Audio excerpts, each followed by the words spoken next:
The smell from Mama Loretta's backyard reached me even before I stepped out of the car. The air was filled with charcoal smoke, potato salad, and the kind of complicated love that only families carry for decades. I pulled in with my old Toyota pickup, a silver truck with a dent on the passenger side from a parking lot accident. I never bothered fixing. It wasn't anything impressive, but it was mine, fully paid off with no debt attached. I hadn't attended a family reunion in 4 years. During that time, I had been quietly building my life while everyone else seemed busy making noise about things that didn't matter. Before I even made it through the gate, I heard Albert call, my sister Elise's husband. He stood by the grill wearing a tight polo shirt, already holding a red cup even though it was still early in the afternoon. He pointed toward my truck like it was something strange. "Darius, tell me that's not your car," he said with a laugh. His laugh was quickly followed by Cousin Reggie, then Uncle Floyd, and soon half the yard turned to look. "That's mine," I said calmly. Albert shook his head and smirked. "Man, I thought somebody's Uber driver pulled up." More laughter spread around the yard. Elise stood near the porch with her arms crossed. She wasn't laughing, but she also didn't stop him. That silence hurt more than the jokes. I gave Albert a small smile. "Good to see you too." My phone buzzed in my pocket. It was my attorney, Catherine Holt, but I ignored the call. Whatever it was could wait 20 minutes. I didn't know at that moment that a single conversation in this yard was about to divide the family in ways none of them expected. Albert had a special talent. He knew exactly how to make every room feel smaller the moment he walked in. He wasn't just loud, he was calculated. He chose his targets carefully and performed for anyone willing to watch. I had known him for 11 years. 11 years of watching him slowly chip away at people while smiling. Later, he approached me near the drink table and slapped my shoulder like we were friends. "D, you need to let me help you out," he said proudly. "I run a whole department now. 47 employees under me. VP of Operations at Caldwell Wright Group." "I know," I replied simply.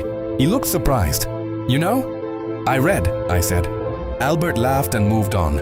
Because people like him don't actually want conversations. They want an audience. While he entertained the yard with his stories, I watched him carefully. He interrupted my Aunt Veronica while she spoke. He mocked Cousin Travis for working at the post office. He even spoke to my nephew Jordan in a way that made the boy shrink in his seat. Elise followed him around like a quiet shadow, laughing when he laughed and going silent whenever he crossed the line. I remembered when she used to be the loudest voice in any room. Now she weighed every word before speaking. What nobody in that yard knew was that 6 weeks earlier, I had signed a stack of documents. One of those documents had the name Caldwell Wright Group printed at the top. To understand how everything unfolded, you have to know where we came from. Elise and I grew up in a small 3-bedroom house not far from Mama Loretta. We weren't rich, but we were happy. Our father left when I was 9 and our mother worked double shifts at the hospital. Christmas gifts were simple and summers were loud because fun didn't cost anything. I was always the quiet one, reading books and observing people. At 14, I started buying and reselling electronics online. By 17, I had secret savings. At 22, I became a junior analyst at a private equity firm and worked harder than anyone there. I never told my family how much I was building. Not because I was ashamed, but because I had seen what money can do to relationships. Requests turn into expectations, and expectations turn into resentment. So I stayed quiet. I drove used cars, wore simple clothes, lived modestly. But behind the scenes, I was investing. By the time I was 31, I owned minority shares in several companies through a holding company called DRW Capital Partners. Nobody connected those initials to my name, Darius Ray Washington. That was intentional. Then 6 weeks before the reunion, Caldwell Wright Group went up for sale. The board was desperate to sell after years of poor leadership. DRW Capital Partners made an offer. The board accepted. That meant I now owned the company where Albert proudly managed his department. And Albert had absolutely no idea that his new boss was the man he had been mocking all afternoon. Later, while we sat around the picnic table, Aunt Veronica casually asked when I was going to buy a real car. Albert quickly joined the conversation, eager to add more jokes. "Darius, I'm serious," he said with a grin. "What do you even do for money? I might be able to help you.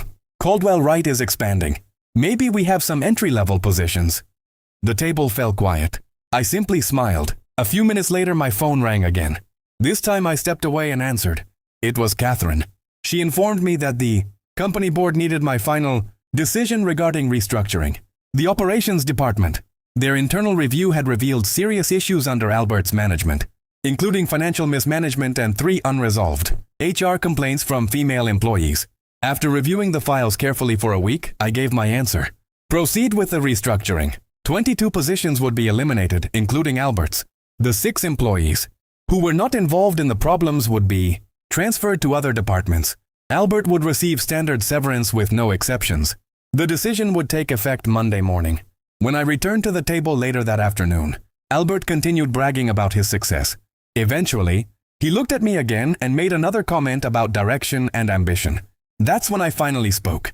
Albert, I said calmly, what would you do if you found out that Caldwell Wright just changed ownership? He laughed. What are you talking about? It was acquired by DRW Capital Partners.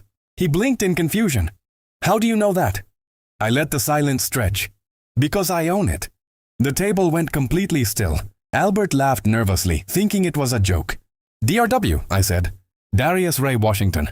I calmly explained that I had owned the company for 6 weeks and that the restructuring announcement would be released Monday morning. His position was part of it. The color drained from his face.